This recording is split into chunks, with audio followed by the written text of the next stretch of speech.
નમસ્તે મિત્રો, હું હરિવર્ધન ચોકસી આપ સૌનું સ્વાગત કરું છું. મિત્રો, આજના વિડીયોમાં આપનું ખૂબ ખૂબ સ્વાગત. મિત્રો, રોજની જેમ આજે પણ જોઈએ આપને આજે કોણે શું કરવું શું ન કરવું. તારીખ 2/7/2026 ગુરુવાર. પહેલી રાશિ મેષ રાશિ. મેષ રાશિવાળાએ આજે શું કરવું જોઈએ? મેષ રાશિવાળાએ આજે પીપળાના વૃક્ષને જલ ચડાવવું જોઈએ અને પીપળા નીચે રહેતી જે કીડીઓ છે એના માટે કીડિયારું ભરવું જોઈએ. શું નથી કરવાનું મિત્રો? આજે ખોટા ખર્ચાઓ કરતા નહીં. આજના સહાયક દેવ ભગવાન વિષ્ણુ. વૃષભ રાશિવાળાએ આજે શું કરવું જોઈએ? વૃષભ રાશિવાળાએ આજે એક મુઠ્ઠી જેટલી ચણાની દાળ ઓવારીને વહેતા જલમાં વહાવવી જોઈએ અને કોઈ વૃદ્ધ બ્રાહ્મણની સેવા કરવી જોઈએ. શું નથી કરવાનું મિત્રો? આજે ઘરની આજુબાજુ કોઈ પણ પ્રકારની ગંદકી કરવી નહીં. આજના સહાયક દેવ લક્ષ્મીનારાયણ ભગવાન. મિથુન રાશિવાળાએ આજે શું કરવું? મિથુન રાશિવાળાએ આજે પીળું વસ્ત્ર કોઈ વૃદ્ધ બ્રાહ્મણને દાન કરવું જોઈએ અને પ્રાણીઓની સેવા અચૂક કરવી જોઈએ. શું નથી કરવાનું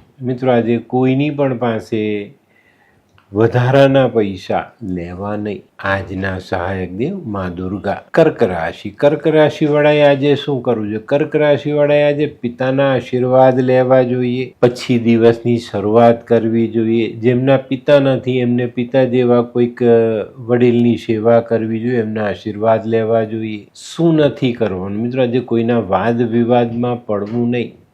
આજના સહાયક દેવ ભગવાન વિષ્ણુ બ્રહ્માજી. સિંહ રાશિવાળાએ આજે શું કરવું જોઈએ?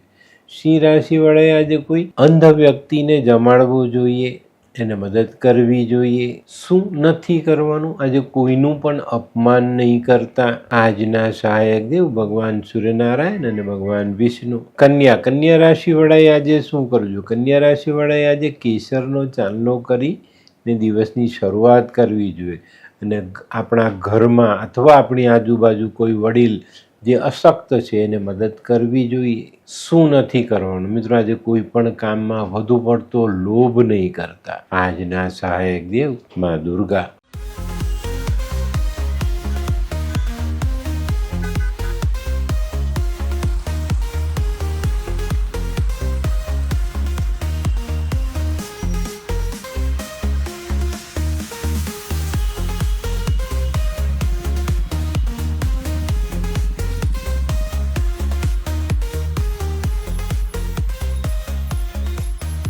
મયુર, વાહ.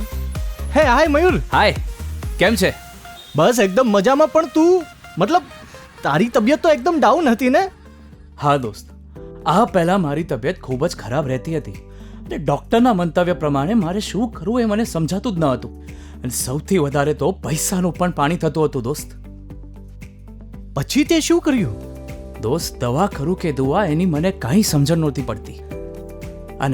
અને ત્યાર પછી મારા જિંદગીમાં લાલ કિતાબ જેવો એક જાદુઈ ચિરાગ આવી ગયો ને કે જેણે મારા જીવનમાંથી અંધકારને દૂર કરી નાખ્યો. અને એના સાયન્ટિફિક ઉપાયોથી આજે હું તારી સામે સ્વસ્થ થઈને ઊભો છું. અરે વાહ મારા દોસ્ત. ચાલ.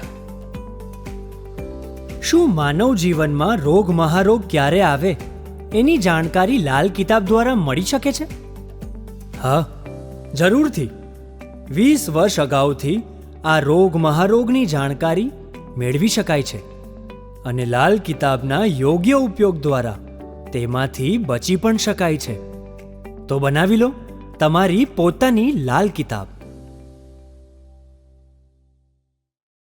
તુલા રાશિવાળાએ આજે શું કરવું જોઈએ? તુલા રાશિવાળાએ આજે પીળી વસ્તુ મંદિરમાં દાન કરવી જોઈએ. પીળું વસ્ત્ર, ચણાની દાળ, કેસર આવી વસ્તુ દાન કરી શકાય. હળદર પણ દાન કરી શકાય. શું નથી કરવાનું મિત્રો? આજે જુઠ્ઠો વાયદો કરવો નહીં. આજના સહાયક દેવ માં લક્ષ્મી. વૃશ્ચિક રાશિવાળાએ આજે શું કરવું જોઈએ? વૃશ્ચિક રાશિવાળાએ આજે પીળા ફૂલથી ભગવાન વિષ્ણુનું પૂજન કરવું જોઈએ. શું નથી કરવાનું મિત્રો? આજે ઘરમાં બેસીને બહુ લાંબી પૂજા નહીં કરતા.